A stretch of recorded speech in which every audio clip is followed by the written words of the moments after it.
जब मैं पाकिस्तान में अपना बैचलर्स कर रहा था तो समर ब्रेक के दौरान मैंने अपनी पहली इंटर्नशिप के लिए अप्लाई किया और एक एडवर्टाइजमेंट कंपनी में अनपेड इंटर्न लग गया।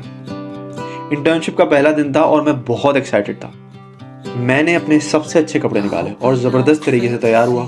ऑफिस मेरे घर से कोई 1.5 घंटे दूर था बस लेकर।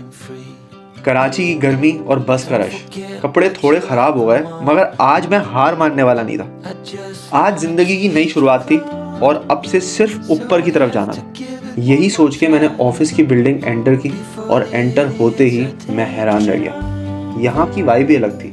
सब सूटेड बूटेड फुल तैयार। बज़ाहिर सब किसी काम में बहुत बिजी लग रहे थे, किसी के पास वक्त नहीं था। मैं फ़ौरन आगे बढ़ा, अपने रिपोर्टिंग मैनेजर के डेस्क पे गया और कहा,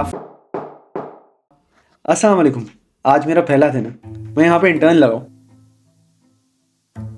उन्होंने एक बार मेरी तरफ देखा, एक बार लेटर की तरफ देखा और बोला, ये डेस्क है, ये पेपर्स, इनको फाइल करना शुरू कर दो। मैं खुशी खुशी अपने डेस्क पे आके बैठा और फाइल करना शुरू कर दिया, ये सोच के कि कुछ घंटों की बात है, कुछ घंटों में असल काम शुरू होगा। घंटे दिनों में बदल गए, दिन महीनों में, मगर मेरा काम नहीं बदला। मैं हर रोज 1.5 घंटे का सफर करके ऑफिस आता और उसी तरीके से फाइलिंग करना शुरू कर देता। और इस फाइलिंग के मुझे पैसे भी नहीं मिलते। मैंने बहुत कोशिश की कि मैं भी बात करूं, रिक्वेस्ट करूं कि मुझे भी इन्वॉल्व करो, सिखाओ, मैं भी कुछ सीखना चाहता हूं, मगर वहां हर कोई अपने काम में बिजी था।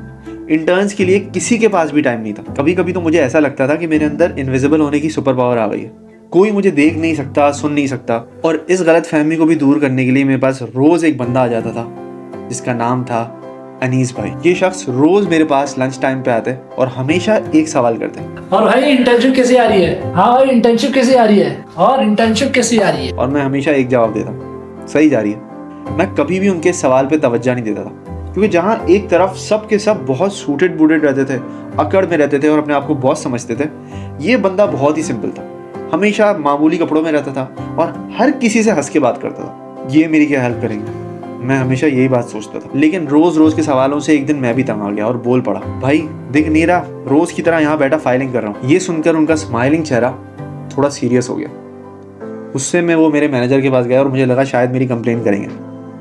फिर उनसे कुछ बात करके मेरे पास वापस आए और मुझसे कहने लगे, चलो अब बाकी की ट्रेनिंग मेरे डिपार्टमेंट में होगी, इनके डिपार्टमेंट में लो भाई, अब किचन में काम करना पड़ेगा। जब मैंने इनके साथ काम करना शुरू किया तो मुझे पता चला कि इनका डिपार्टमेंट पूरी कंपनी में सबसे ज़्यादा रेवेन्यू जनरेट करता था। ये यहाँ पे सबसे ज़्यादा काम करते थे, मगर इस सब के बावजूद इनके मुंह पे हमेशा स्माइल रहती थी। ये हर किसी को बहुत अच्छे से ट्रीट करते थे, मुझे भी हर चीज़ में इन्वॉल्व करते थे। जो कंपनी का काम होता मुझे साथ लेके जाते, कोई भी मीटिंग होती मुझे इंट्रोड्यूस करते और मीटिंग ख़त्म होने के बाद मुझे वहाँ पर ड्रॉप करते जहाँ से मैं अपने घर पर बहुत आराम से पहुँच सकूँ।